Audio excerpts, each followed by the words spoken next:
Jason, thank you for sharing those with us. Good to see you all this morning and hope you're having a great summer. Sheila, you're back. Was it good? Sheila spent 10 days on a Vipassana retreat.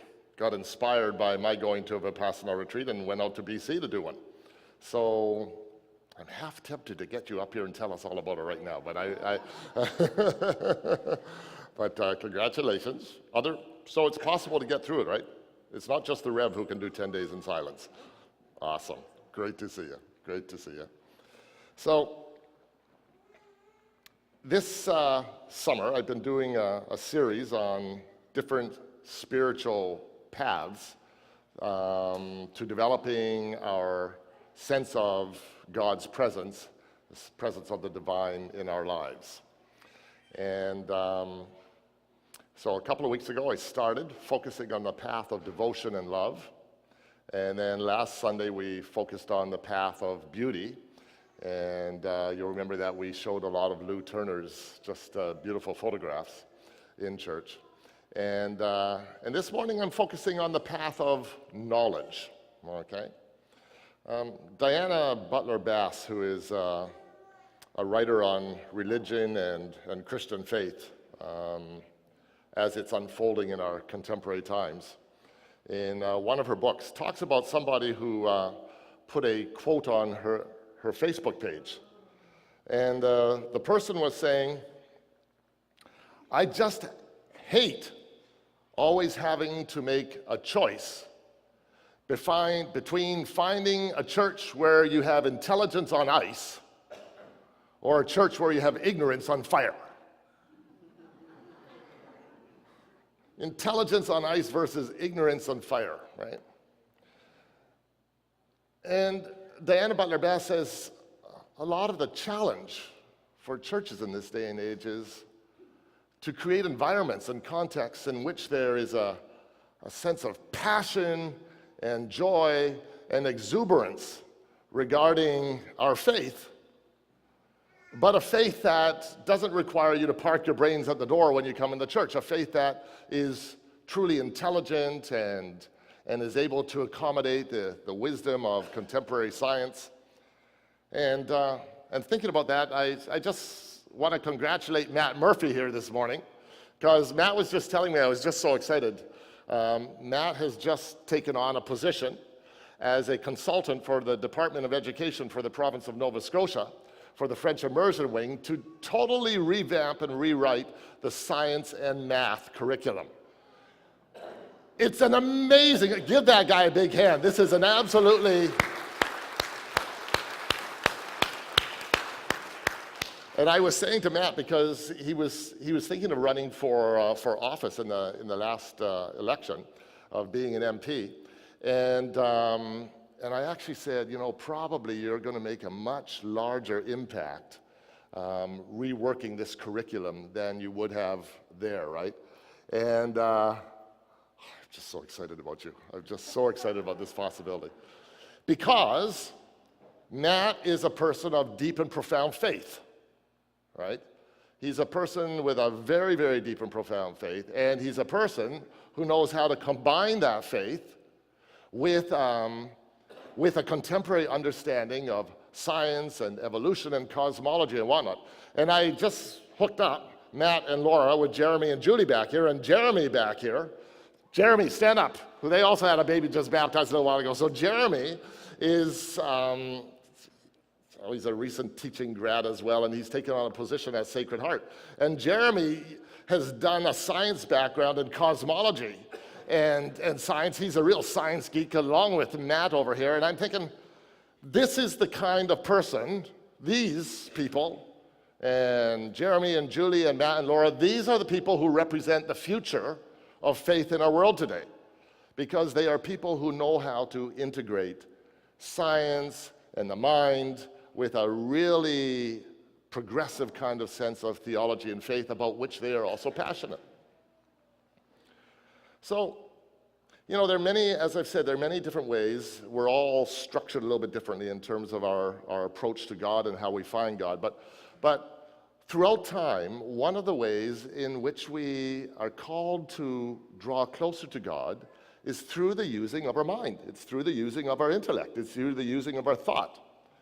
Now, 2 weeks ago, I introduced you to a spiritual practice that I said I was going to lift up for you every Sunday throughout this series. And then last Sunday, I forgot to do it. And somebody reminded me. So we're going to do it again this Sunday, okay? So what was it called?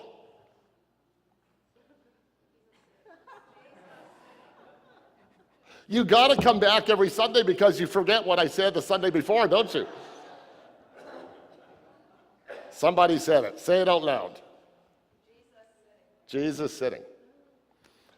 So we're going to do this again. So this was a practice that comes out of the Qigong kind of tradition. And it's a practice, it's a kind of a body prayer kind of tradition that's intended to open our hearts up to the divine, okay? So make a little room amongst yourselves. We're going to do this again, all right? So I'm going to just spin through it real quickly, and then I'm going to have you do it with me, okay? So it begins with your hands resting on your lap, on your knees, on your legs, and this is kind of neutral position.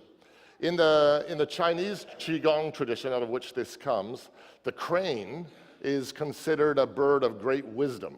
The crane is considered a bird that lifts our spirits up to the divine. And so this movement utilizes, you can all do this. This is kind of what we do. So just have your arms, your hands sitting on your knees like this, and then just shh, do that. Shh. And that's intended to mimic the flight of the crane, right? Just like that. Shh. Doesn't that feel good? It's a very spiritual kind of feeling. Zoom and ooh, zoom and back to neutral, right? Zoom and back to neutral. So the wings of the crane are intended to symbolize and enable us to physiologically feel that sense of flight and movement into the spirit and the divine. So this is how this series of moves goes, and then we'll all do it together, okay? So Lou, there you are. I'm so delighted to see you this Sunday as well, and your pictures were just wonderful. I've had so many comments about you last Sunday. Give him a big hand again. That's Lou Turner for his beautiful photos last Sunday. Just awesome. So I'll just go through it. So what happens is you have your hands resting in neutral position on your knees, and then you into the crane, and you bring your hands in front of your heart in prayer position. Okay?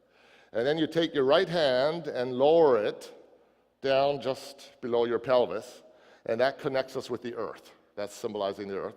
And your left hand goes up and connects us with the divine. Okay? And then you bring the left hand down and rest it in the right hand. And that symbolizes the connecting between heaven and earth, between the divine and the human, okay? And then we go back and into prayer position.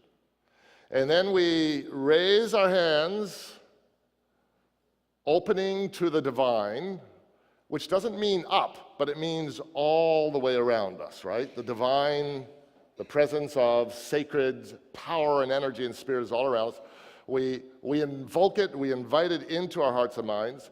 Then we gather it up and bring it down in front of our hearts. And we encourage an exchange of energy between our hearts and this divine energy that we brought into this divine ball in front of us. And then we release it like that. It's just like a little shoo, release it back into the divine.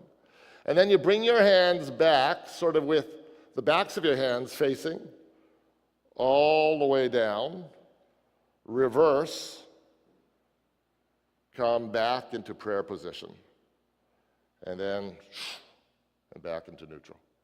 So let's do that together. We'll do it. You've sort of got the groove now, so we're going to do it together. So I taught this to you, and Becca Stropel has brought it to us once before at an earlier phase in our life as well, and I brought it back to you a couple of weeks ago. This is a beautiful physiological way. It's a sort of a form of body prayer that can help to move you and enable you to enter more deeply into whatever kind of meditation or verbal prayer you engage in. So if you're at home in the day or in the summer and you're just taking a little bit of time for prayer, this is a wonderful way to simply begin your prayer and to open your heart, to open your spirit, to open your whole being to the divine. So let's do it together. Resting in neutral, we open our hearts to you, O God. On the wings of a crane, we move into prayer. We connect with the earth. We connect with infinity. We bring your divine, infinite presence down and around into our beings. And we recognize, O God, that you are one with, part of our own lives.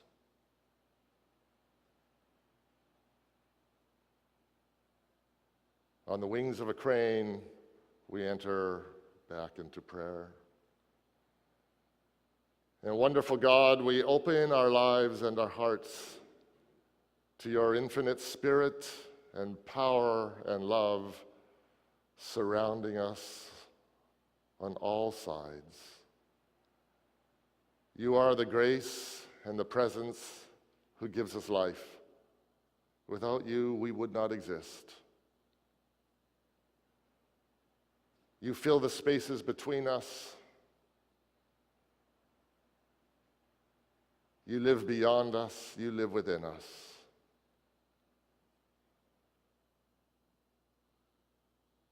We invite your presence, your love, your spirit, your power to enter into us, to flow from infinity into these physical expressions of your life and being here on earth.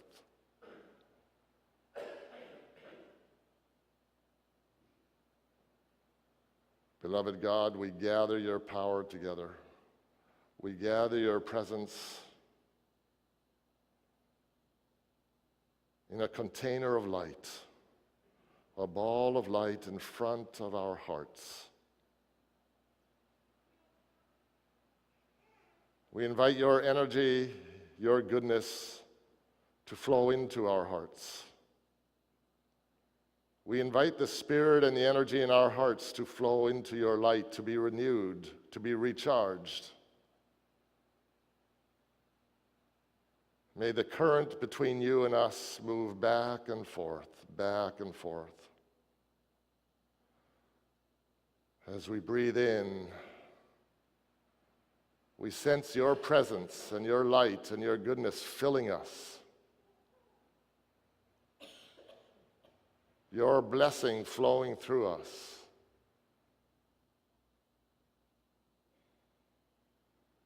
We invite your spirit to flow down into our bodies, into the tips of our toes, and from the tips of our toes up through our ankles and our calves and our knees and our thighs. Fill us, O God, with your presence. Fill our abdomen and our chest. Move up and down our spine and into our neck and into our heads and into our brains. Permeate our whole being with your spirit, energy, and power and bliss and love. And enable us to be expressions of love and your presence in the world.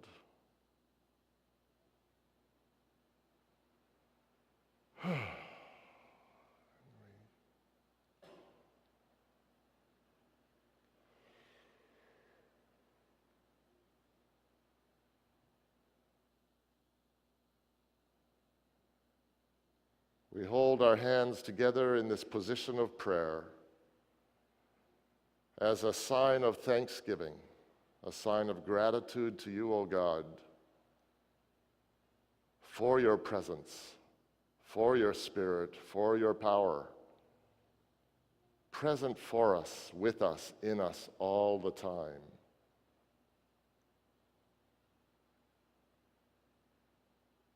Help us to open our lives ever more fully each and every day to that presence, and to let it shine through our lives in love and goodness for the world.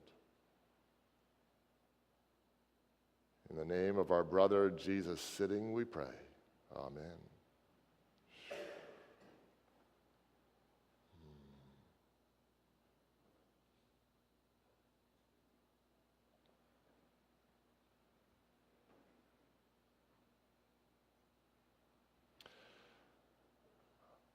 I need to tell you, by the way, this is a total distraction right now. This is totally off script. You remember when I came back from my Vipassana retreat back in January, 10 days, and I told you about my experience, and I told you about my blood work improving? Do you remember that? Told you about the energy flow through my being, and I had to admit, from a purely objective, scientific kind of perspective, that could have been an anomaly. It could have been just a one-off, a strange kind of little fluke in my system, because for 3 years my system had been permanently repressed as a result of the chemotherapy. This week I went back for my second hematology appointment since doing that Vipassana retreat in January. And my blood work was totally back to normal, totally healed, totally,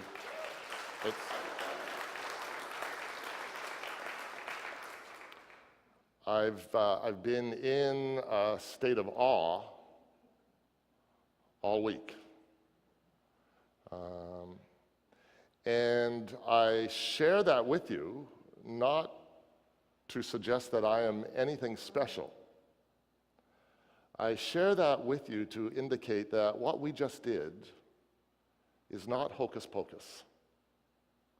What we just did is not just some kind of feel-good exercise.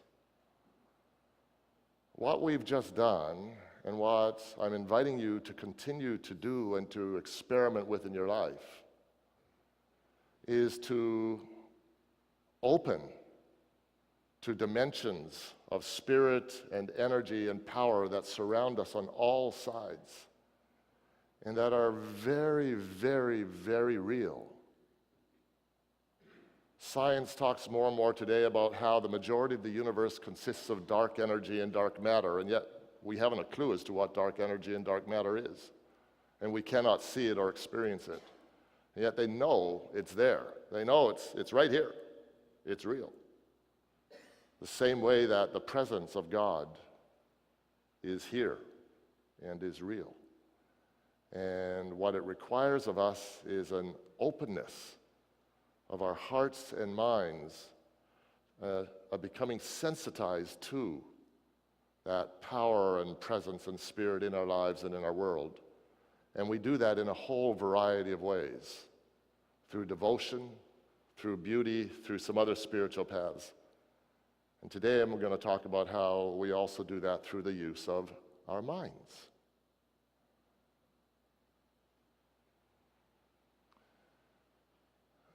There is so much that we don't understand about the universe and about life. It's a constant process of exploration. And one of the profound and important ways in which we engage in that exploration is through using our minds to acquire knowledge. And one of the principal ways in which we acquire knowledge and we learn is through reading. Reading has become something of a lost art in our world today in many respects. Young people don't seem to read just for the pleasure of it any longer. And yet, reading continues to be such an incredible tool I like the saying that goes, the person who won't read is no better off than the person who can't read. So I want to ask you this morning, how many of you this summer are taking some time to read?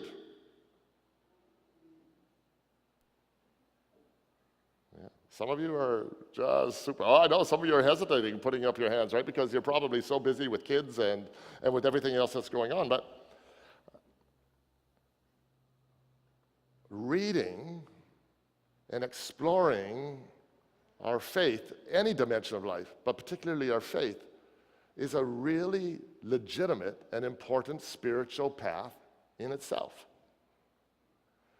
And this summer, I want to encourage all of you who have any time at all to read. I know that most of you or many of you take time in the summer, and I do this a little bit myself, to read John Grisham or Stephen King or whatever variation on that theme is available today. But I'm going to encourage you this summer, read a book that has to do with faith or religion or spirituality. Any of you reading any books along those lines? Okay, so let's hear from you. What are you reading? Terry, what are you reading this summer? So let's hear some of the good books that you're reading. Let's share them with one another. So take notes, tell us the title, maybe the author, and just say a word about it, and tell us if you'd recommend this to others to read. Terry. Well, I'm not 25 anymore, so I'm reading a book called Contemplative Aging. Excellent. And it's good? Yes, very good. Contemplative aging. Anyone else? Anyone else reading about, yeah, Eloise? Natural Born Heroes by, it's a male name, somebody McCulloch. He also wrote Born to Run. All right. Up closer. As you go along, it is World War II in Crete, the British there, the Germans wanting to be there. You'd think it's mostly about war on the surface, but it is about the human potential. And when you get to the last chapter, that nails it for you. Lovely. David? I'm not reading, it wasn't about faith and religion, but it was a biography on Dr. Oppenheimer, and a great hero of mine.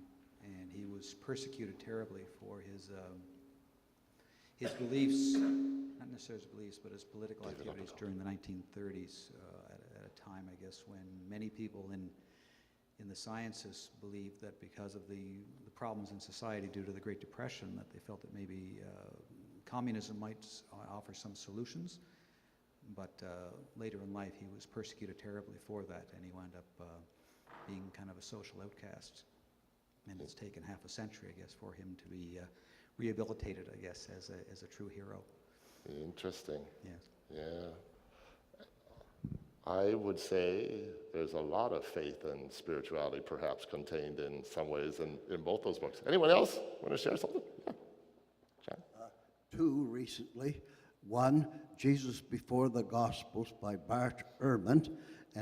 And the second one, How Jesus Leads the GOP, meaning the Republican Party. And it's by a guy, his name just escapes me now, who was the producer for Pat Robertson and now realizes the bad things that he did when he was with Pat Robertson, but also pointing out how successfully they organized fundamentalist Christianity to get what the Republican Party now is. He realizes that was not a good thing. How Jesus Leads the GOP. I got to get a hold of that one. I'm going to read that one for sure. Anyone else? Yeah.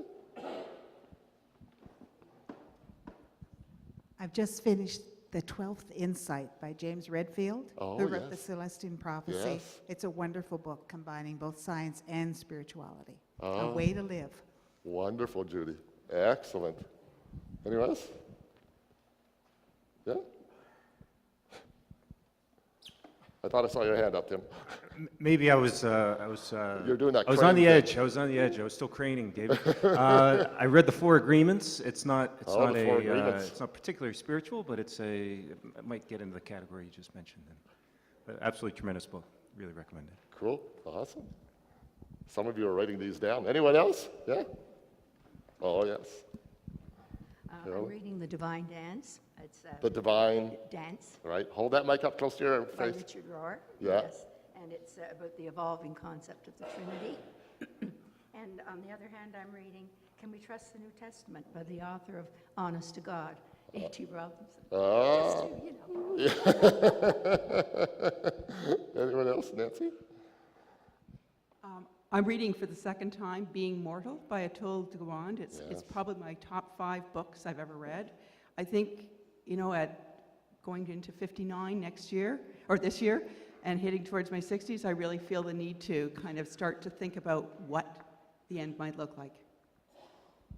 Neat, Nancy. Okay. Oh, all right, 2 more. Janie, come up here. Okay. And Daryl.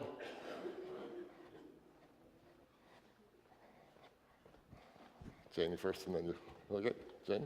I just have to share because the book that I go back to over and over and over again is There's a Spiritual Solution to Every Problem, and it's written by Wayne Dyer. Not a new book. It's based on the St. Francis of Assisi prayer. It is amazing. So I have to share that. I just go back to it over and over again. Wayne Dyer is wonderful. Yeah. Just died this year, right? Just fabulous human being. Daryl?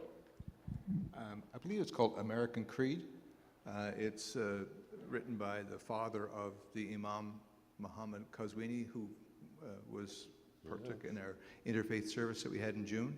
So his dad's history of how his family, the origin way back from Prophet Muhammad, and how they came to today's Islamic faith, and some of the growing pains of that. So I'm halfway through. It's quite interesting.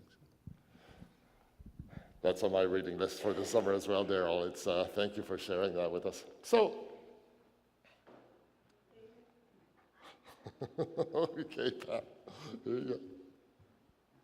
See, some of you are just passionate readers, I could tell. This is wonderful. The book is called The Dalai Lama's Cat, and it's a book about the Dalai Lama's life through the eyes of his cat, which is a Persian cat, and the whole concept and idea about how important meditation is in our lives.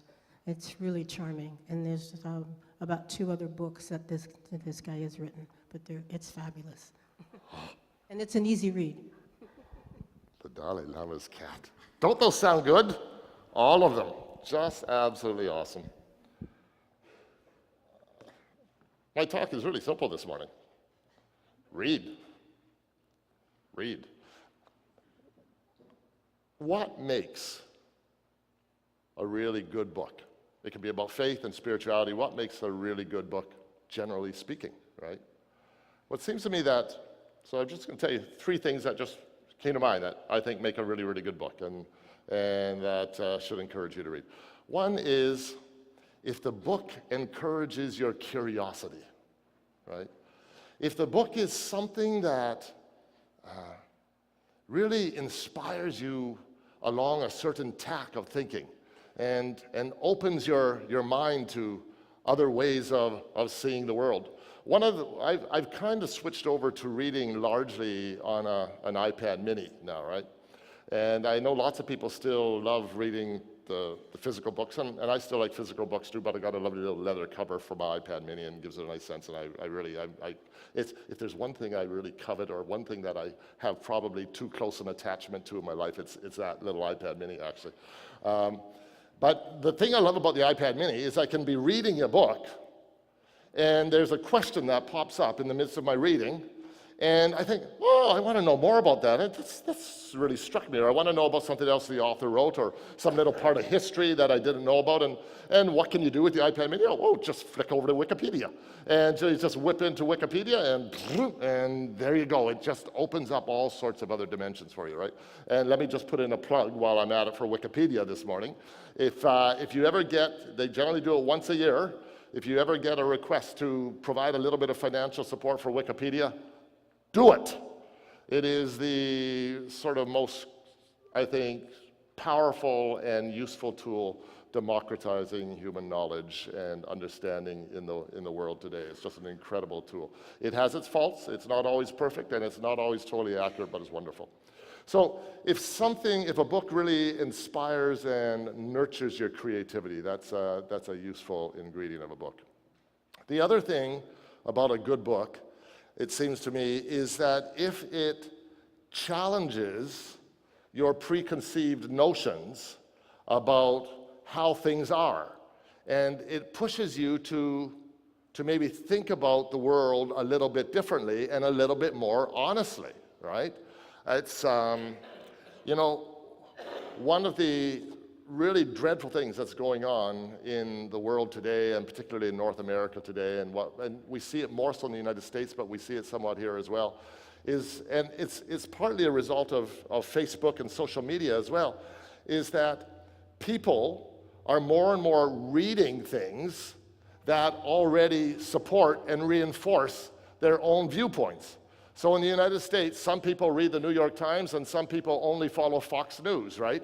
And it's that kind of slanted kind of news and information that is going on in the world today. And so we really need to learn, and I think I've seen this, I don't know if it's a Washington Post or the New York Times, there's a lovely little article that they sometimes have, how the other side views an issue. So learning to see things from a different angle. And some of the books that you've read about it in terms of Christianity too, and Carolyn, your book about the New Testament as well, right? Do we really understand the New Testament? Is everything that we read in the New Testament literally the way it is or whatnot? Things that push us to see the world a little bit differently are really, really different, and that provoke us to maybe a more honest and realistic view of the world. I like the little story about Einstein once. It's probably an anecdotal thing, and I don't know if it's true, but it was said that a friend of Einstein's had a little young child one day, and the friend brought his child to Einstein and wanted to introduce the child to Einstein to meet this great, great man, and the little boy looks up into Einstein's face and he starts howling. He starts bawling his head off. And Einstein pats him on his head and he says, now, don't you mind. I really appreciate this. You're the first person in years who's told me what you really think of me. So, you know, to sort of read things that really, really push our sense of the world. And the final thing that I want to say about reading too, and a good book, and what I sense from some of yours is that books that just leave us with facts and figures. Danielle reads a lot of fiction, and people read a lot of biography. Good books are those that don't just leave us with facts and knowledge. And the Bible and those readings we heard this morning make a big distinction between knowledge and wisdom, right? There's a huge distinction between knowledge, which is just information or data, and wisdom, which takes the data, takes the information, puts it together, and gives us a new kind of perspective on the world, a holistic perspective on the world, a fresher perspective on the world. You know, in the time of Jesus, a lot of people couldn't read, right? The majority of people weren't able to read. And we know that Jesus himself did read. And Jesus read the Hebrew Torah. He knew the prophets, he knew the Torah, he knew the laws very, very well. But Jesus took all of that material and he put it together in his own kind of fresh way of seeing the larger world. And he would sum up all of that legalese that was part of the ancient Judaic tradition, and he would give people a holistic way of viewing the world, and his holistic way of viewing the world was ultimately, friends, he would say, take all of that stuff and then you coalesce it, you condense it, and how should that reshape your thinking and your view in the world? Love the Lord your God with all your heart and soul and mind. Love your neighbor as yourself. That is the condensation and the bringing together of the entire law and prophets. I read because I can't hear. So I couldn't hear any of those suggestions. Right. So could people send them to you and perhaps you can? So Carolyn, brilliant point. So Carolyn just said that Carolyn reads a great deal because she can't hear very well. She has a hearing disability. And last Sunday, my good neighbor, Keith, over here, I felt so bad about Keith, right? Because Keith is 95% blind, and he's the most amazing 95% blind person I've ever met in my entire life. He's the person who takes, when we first moved next door to them, he would always take his rototiller out at 10 o'clock at night. And I'd say, Keith, you're the only person who tills his garden at 10 o'clock at night, before I really knew what he was all about, and he's amazing that way, right?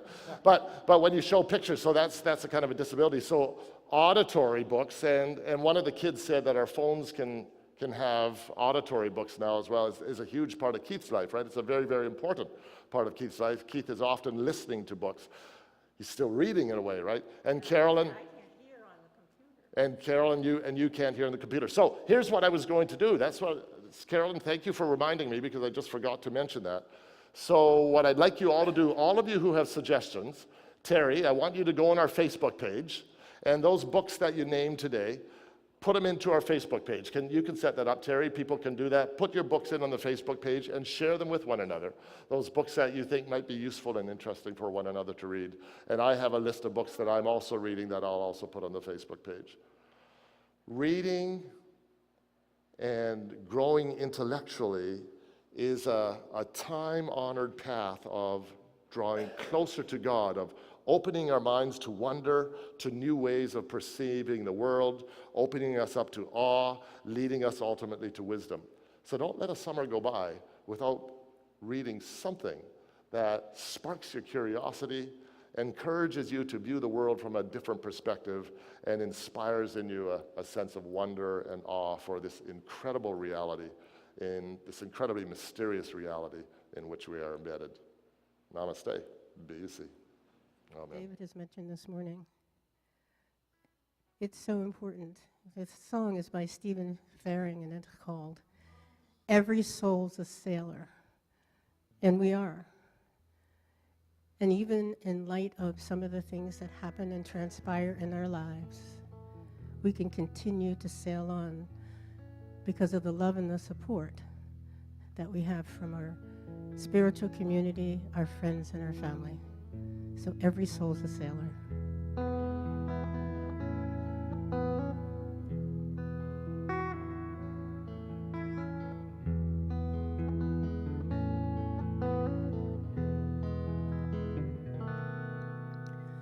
Every soul's a sailor, rolling on the deep.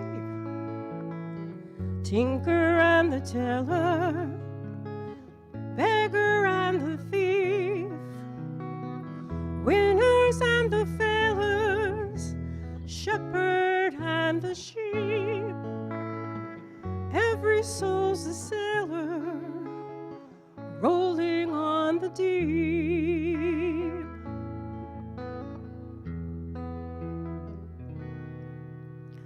Born into creation, drawn towards the light, with blind imagination, we go swimming in the night. The guiding star of fate shines for our mortality. Every soul's a sailor, rolling on the sea.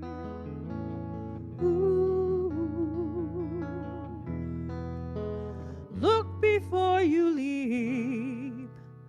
Every soul's a sailor, rolling on the deep.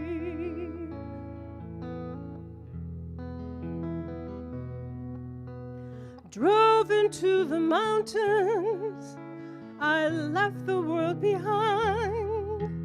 A singer on a mission, with a life in mind.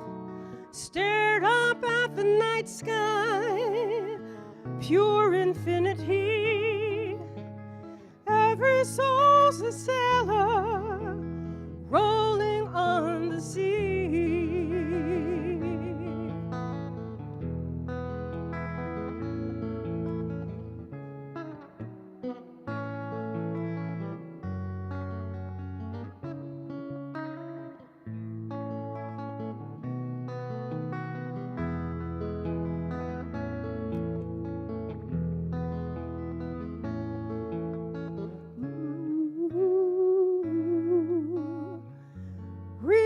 cards and weep. Every soul's a sailor rolling on the deep. Every soul's a sailor rolling on the deep.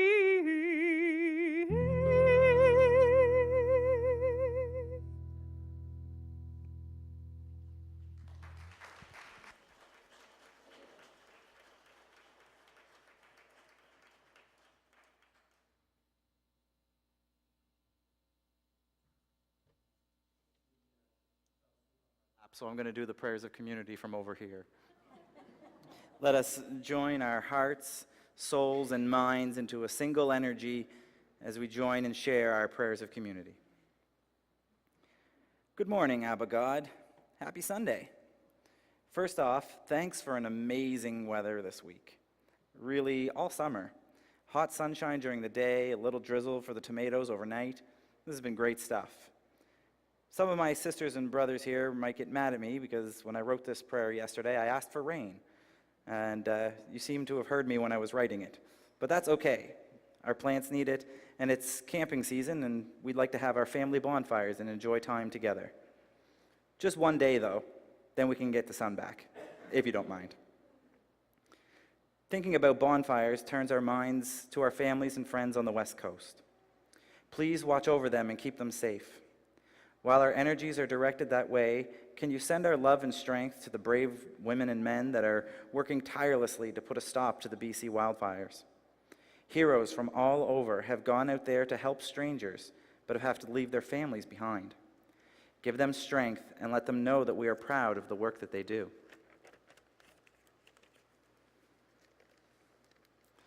Thank you for providing us groups like Beacon House that provide for others. We do what we can to help put food on their tables, but sadly it's not enough. Children in our community and around the world are still fighting to survive. Help us to help them.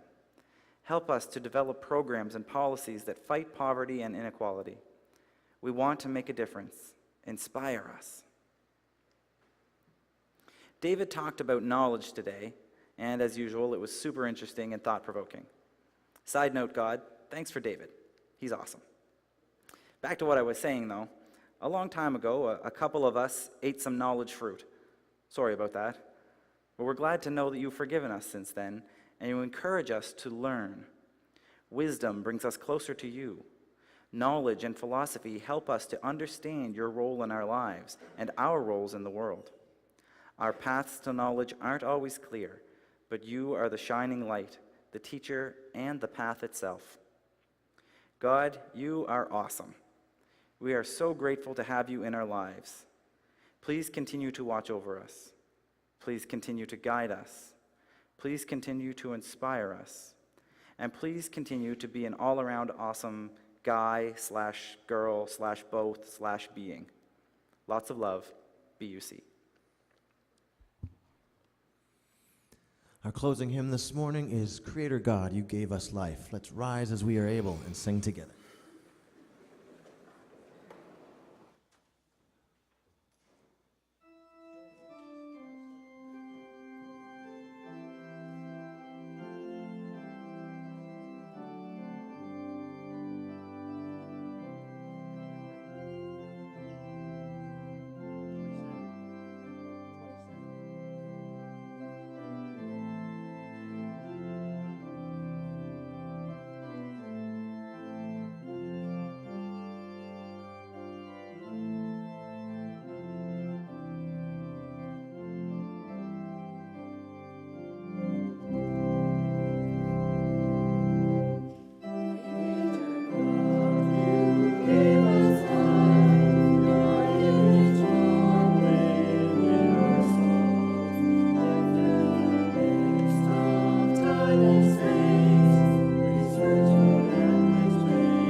morning, I did want to clear something up. I think in his excitement, David may have overstepped his description of my job. I am working on grade 7 and 8 science, not the entirety of science for the province. But